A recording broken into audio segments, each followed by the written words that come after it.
안녕하십니까. 오늘은 마태복음 20장 1절에서 16절까지 공부합니다. 요절은 20장 13절 14절입니다. 친구여, 내가 네게 잘못한 것이 없노라.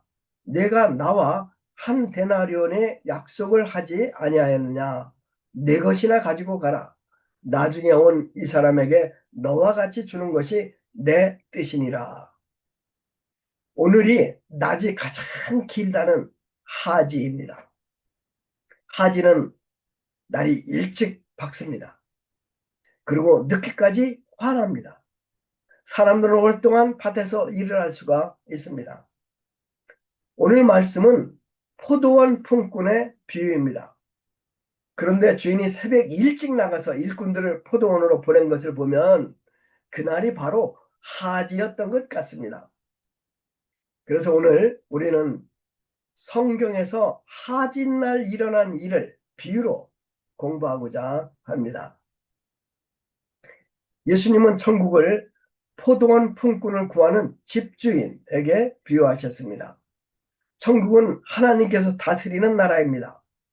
그러므로 천국이라는 것을 알기 위해서는 천국의 주인 되시는, 천국의 왕 되시는 하나님이 어떤 분이신가를 우리가 알아야 합니다. 그러면 비유에 나타난 하나님 어떤 분이십니까? 우리는 네 가지로 이 하나님을 알 수 있습니다. 첫째, 하나님은 먼저 찾아주시는 분이십니다. 1절을 보겠습니다. 천국은 마치 품꾼을 얻어 포도원에 들여보내려고 이른 아침에 나간 집주인과 같으니, 이 주인은 큰 포도원을 가진 부자였습니다. 그러나 그는 큰 부자지만 포도원에 들여보낸 일꾼을 직접 구하기 위해 이른 아침부터 일하는 부지런한 사람이었습니다. 그러니 부자들은 거만합니다. 사람들이 이력서를 써가지고 와서 허리를 굽히며 제발 나를 채용해 주십시오 라고 아쉬운 소리를 할 때까지 기다리지 않습니까? 그러나 오늘 비유에 나오는 포도원 주인은 정반대로 일꾼을 직접 초청하기 위해서 먼저 찾아 나섰습니다. 그리고 장터에서 일자리가 없어 놀고 있는 사람들을 한 사람 한 사람 인격적으로 초청하십니다. 일자리가 없는 실업자들이 얼마나 비참한 생활을 합니까? 직장을 얼마나 애타게 찾습니까? 죄인들인 인간들도 이 실업자처럼 비참하게 삽니다. 사실 우리 인간들은 먼저 하나님께 나아가서 구원을 요청해야 합니다. 그러나 인간들은 교만합니다. 자존심이 강합니다. 그래서 먼저 결코 하나님께 나가지 않습니다. 그래서 하나님께서 먼저 죄인을 찾아오신 것입니다. 죄인을 찾아오신 하나님 누구십니까? 성육신하신 우리 주 예수 그리스도이십니다. 예수님은 우리 인간들을 사랑하사 하늘의 보좌를 버리시고 이 땅에 오십니다. 그리고 이 땅에서 당신의 포도원에 보낸 일꾼들을 부르십니다. 이는 실로 은혜입니다. 하나님께서 먼저 찾아오셨다는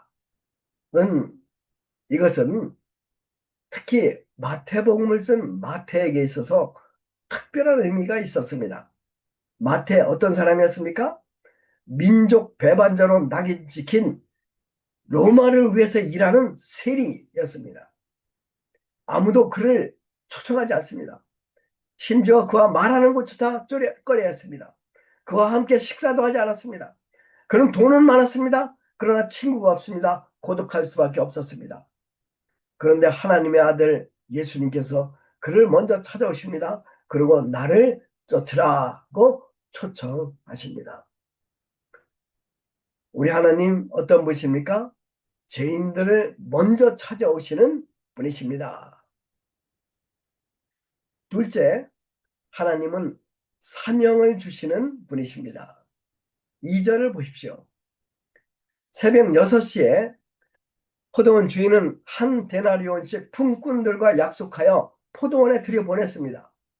그리고 약 3시간 후 제3시, 그러니까 아침 9시입니다. 아침 9시에 주인이 나가보니 장터에 놀고 서 있는 사람들이 있었습니다. 이 노동자들은 장터에 모여서 자기를 고용해 줄 사람을 기다리고 있었습니다. 그러나 아무도 고용해 주는 사람이 없기 때문에 아무 하는 일 없이 서성대고 있었습니다. 노동자들 하루 벌어서 먹고 삽니다. 그래서 하루 만약에 공치는 날이면 배고파 우는 자식들, 슬픈 아내 얼굴을 생각하며 이제 정말 고통스러운 날을 보내야 했습니다. 저녁 때 집에 들어가면 배고픈 아이들이 아빠 하고 달려옵니다. 그런데 빈손입니다. 일거리가 없는 노동자가 비참한 것처럼 사명이 없는 인생도 비참합니다. 사람들은 일이 많으면 일이 많다고 불평하죠. 그리고 일을 하지 않고 쉬고 놀면서 편히 살고 싶어 합니다. 그런데 노는 것도 하루 이틀이지 아무 사명이 없이 노는 것 저주입니다. 사람이 아무 할 일 없이 놀 때 인생의 허무와 무의미에 시달리게 됩니다. 뿐만 아니라 안일과 죄에 빠져 술 취하며 방탕하다가 결국 죄인이 되기 쉽습니다. 그렇습니다. 사람에게 할 일이 있다는 건 축복이죠. 그것도 고귀하고 가치 있는 하나님이 주신 사명이 있다는 것, 그거보다 더 큰 축복은 없습니다. 사람이 의미 있고 가치 있는 일을 위해 몸과 마음을 바쳐 일할 때 행복합니다. 건강합니다. 물론 우리가 나이가 먹으면 육체적인 일을 할 수 없는 것 당연합니다. 그런데 우리 신자들은 나이가 들어도 늘 할 일이 있는 축복된 삶을 살고 있는 사람들입니다. 우리가 하나님을 위해 살 때 우리가 하는 모든 일, 크든 작든 그것은 영원한 가치를 가집니다. 우리 신자들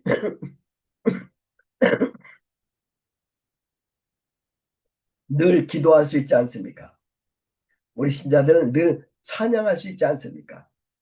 우리 신자들은 주님의 이름으로 이웃에게 사랑을 실천할 수 있습니다. 그리고 이들을 주님께로 인도할 수 있지 않습니까? 세상에 여러 가지 보람된 일이 많지만 사람을 구원하는 일보다 더 가치 있는 일은 없습니다.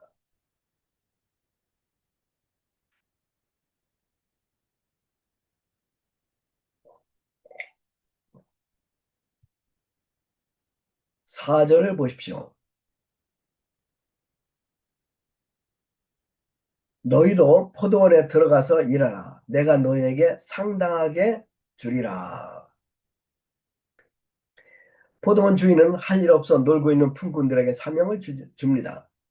이것은 품꾼들에게 임한 은혜죠.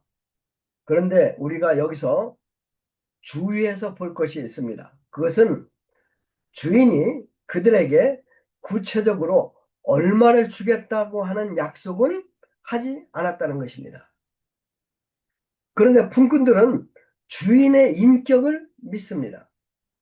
그리고 주인이 그들을 공의롭게 보상할 것을 믿고 이제 주인의 포도원에 가서 이제 콧노래를 부르며 열심히 일을 합니다. 물론 그들도 삭슬 기대하죠. 그러나 그들의 삭스에 대한 기대는 율법적인 어떤 계약에 의한 것이 아니라 주인을 인격적으로 믿는 믿음에서 나온 것입니다. 사람이 사람다운 인생, 보람 있는 인생, 건강한 인생, 후회 없는 행복한 인생을 살려면 하나님께 주신 사명을 위해서 열심히 사는 것입니다. 우리 하나님 어떤 분이십니까? 우리에게 복된 사명을 주시는 분이십니다. 아멘. 세 번째로 우리 하나님은 자비가 풍성하신 분이십니다. 5절 6절을 보겠습니다. 주인은 조금도 쉬지 않고 계속해서 장터에 나가십니다. 그리고 일꾼을 찾습니다. 제6시, 12시죠. 12시. 그리고 제9시, 오후 3시죠. 이때에도 나가서 일꾼들을 불렀습니다. 오후 3시에 재우는 사람 두세 시간밖에 일을 하지 못하지 않습니까? 그러나 주인은 할 일 없이 놀고 있는 자들을 긍휼히 여기기 때문에 그들을 채용한 것입니다. 그런데 재밌는 것은 이 주인은 11시, 즉 오후 5시에도 나가서 일꾼을 부르십니다. 이제 이 5시에 온 사람들은 이제 일할 시간이 1시간밖에 되지 않잖아요. 그러니까 포도원까지 가는 시간, 옷 갈아입는 시간, 준비하는 시간을 빼면 사실 일할 시간은 한 30여 분밖에 되지 않습니다. 그런데도 주인은 이들을 오후 5시에 채용합니다. 자, 그러면 우리 이 오후 5시까지 일거리를 찾지 못한 사람들에 대해 한번 생각해 봅시다. 왜 그들은 오후 5시까지 아무 일거리도 찾지 못했을까요? 만년 실업자들은 대개 그럴 만한 이유가 있어요. 정신적으로 약하여 스트레스를 감당 못하는 사람들의 경우입니다. 아니면 힘들고 더러운 일은 절대 하고 싶지 않은 그런 사람들입니다. 아니면 육체적으로 변약해서 이제 제대로 일을 할 수 없는 그런 사람들이죠.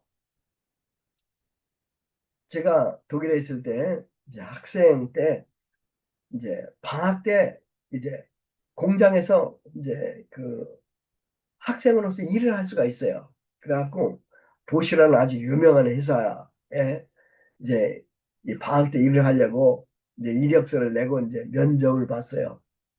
제 앞에 있는 사람들이 다들 이제 채용이 됐어요. 근데 제 차례가 돼서 저랑 면접을 하더니 아 이분이 내 체구를 보더니 아 당신은 우리가 채용할 수 없습니다. 이러고 저를 돌려보내려고 하는 거예요. 그래서 제가 아 저 힘셉니다. 저 일 잘합니다. 이렇게 얘기를 해도 믿어주지 않는 거예요. 생전 처음으로 시험에 떨어진 사건이었습니다. 아마 포도원 주인도 이 5시까지 일자리를 못 찾는 사람들을 보았을 때 그들의 문제가 보였을 것이 틀림없습니다. 그런데 포도원 주인은 그런 것을 전혀 개의치 않습니다. 주인은 그들을 근본적으로 긍휼히 여기셨기 때문입니다. 주인은 그들의 가족도 불쌍히 여깁니다. 자비가 풍성한 주인은 바로 이들도 포도원에 들어가서 일하도록 기회를 주십니다. 이와 같이 우리 하나님도 우리 한 사람 한 사람이 행복한 인생을 살도록 부르십니다. 그의 부르심 자비입니다. 우리 하나님 어떤 분이십니까? 자비로우신 분이십니다. 네 번째, 우리 하나님 어떤 분이십니까? 우리 하나님은 은혜로우신 분입니다. 하나님의 포도원에는 누구라도 들어올 수 있도록 넓게 열려 있습니다. 그러나 언제까지나 열려 있는 것은 아닙니다. 오후 6시 마감 시간이 되면 문을 닫습니다. 그리고 그 후에는 결산을 합니다. 우리의 죄송합니다. 우리에게도 언젠가는 인생 결산의 시간이 찾아올 것입니다. 8절을 보십시오. 이제 일이 다 끝나 일꾼들이 드디어 삭슬 받는 시간이 되었습니다. 포도원 주인은 청지기에게 나중 온 품꾼들로부터 시작하여 먼저 온 자까지 삭슬 주라고 하였습니다. 청지기는 오후 5시에 온 자들, 약 30분 정도 일한 사람들, 그들에게 한 데나리온씩 주었습니다. 예수님 당시 한 데나리온은 하루 품삯이었습니다. 오늘 한국식으로 말하면 최저임금 기준으로 약 최저임금 기준 1시간에 약 8만 원, 일용 노동자 현실 임금으로 보면 대략 17만 원 정도 되는 하루 일당입니다.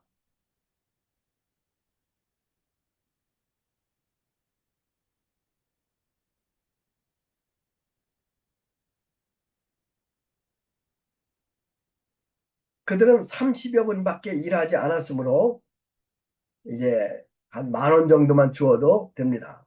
그러나 주인은 그들의 처자식을 생각하고 하루 품삯 17만 원을 주었습니다. 그들의 입이 감사함으로 떡 벌어졌을 것입니다. 이 삭은 일한 대가라기보다 온전히 은혜였습니다. 이와 같이 우리가 영생을 얻는 것, 구원을 받는 것, 온전히 하나님의 은혜로 말미암은 것입니다. 세상에서는 일을 적게 한 사람, 삭을 적게 받습니다. 그러나 우리 하나님은 예수님을 믿는 자들에게는 누구나 공평하게 영생을 주십니다. 천국을 주십니다. 이 하나님 참으로 은혜가 풍성하신 분이십니다. 10절에서 12절을 보십시오. 이른 아침부터 일했던 품꾼들은 이제 1시간도 일하지 못했던 품꾼들이 한 데나리온씩 받는 것을 보고 큰 기대에 부풀었어요. 이제 한 시간 정도 일한 사람이 한 데나리온을 받으면 자기들은 10배를 일했으니까 이제 17만 원이 아니라 170만 원을 받을 줄로 기대했어요.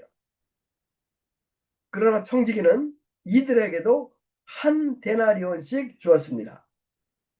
이에 그들은 주인을 원망하기 시작합니다.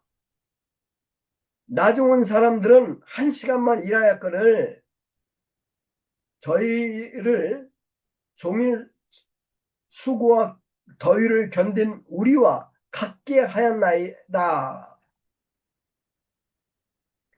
그들의 원망은 이성적으로 생각해보면 타당하게 보입니다. 그들은 옳고 주인은 불공평하고 잘못한 것처럼 보일 수 있죠. 그러나 그들의 불평은 잘못된 것입니다. 그들은 이 불평으로 처음 되었지만 나중된 자리 되었습니다. 그들의 불평은 어떤 점에서 잘못된 것입니까? 13절에서 16절까지를 잘 살펴보십시오.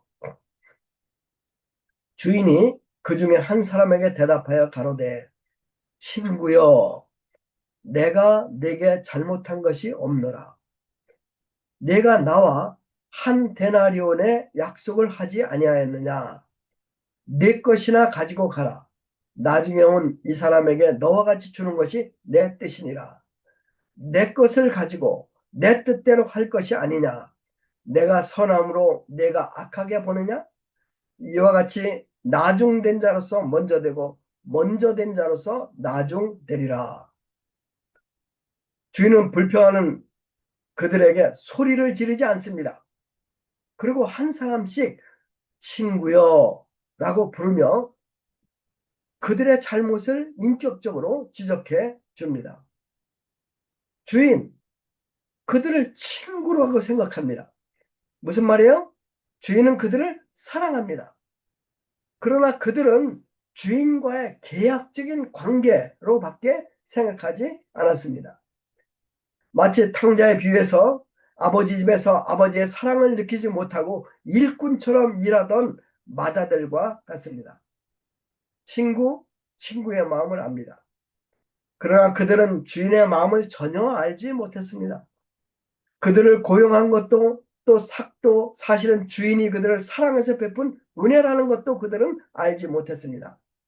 주인이 나가서 데려오지 않았다면 그들은 지금도 장태에서 서성대다 빈손으로 돌아가야 했었습니다. 여기서 삭은 은혜로 주어지는 구원을 의미합니다.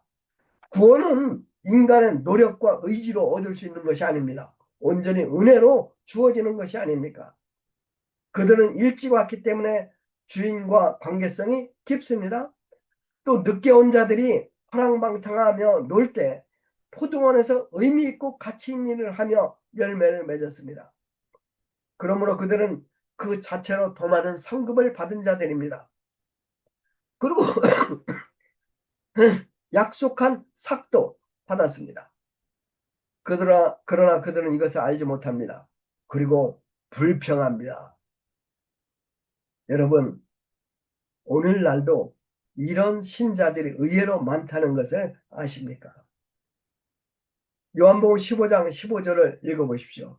예수님은 우리 신자들, 우리 제자들을 친구라고 부르십니다. 누구의 친구가 되는가? 굉장히 중요하죠. 임금님의 친구가 되면 대단한 것입니다. 예수님은 영원한 왕이신데 그분이 우리를 먼저 찾아오셔서 우리를 당신의 친구로 삼으셨습니다. 우리에게 은혜로 영생도 천국도 주셨습니다. 그러므로 예수님의 친구인 우리는 예수님의 친구로 살아야 합니다. 예수님을 사랑해야 합니다. 그리고 예수님의 은혜에 대한 감사함으로 하나님을 섬겨야 합니다.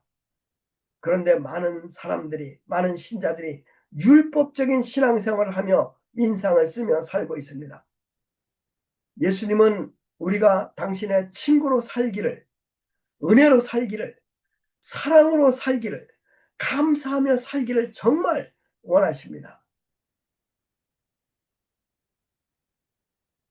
본문에 나오는 일꾼들, 자신들을 향한 주인의 마음을 모른 것뿐만이 아니라 주인이 다른 불쌍한 이웃을 향한 마음도 몰랐습니다. 주인은 불쌍한 품꾼들에게 모두 17만 원씩 선사하여 그들의 배고픈 가족에게 돌아가게 합니다. 뜻하지 않게 버는 돈으로 쌀도 사고 고기도 사고 장난감도 사가지고 신나게 돌아가는 그들의 모습을 보며 주인은 정말 기뻐했을 것입니다.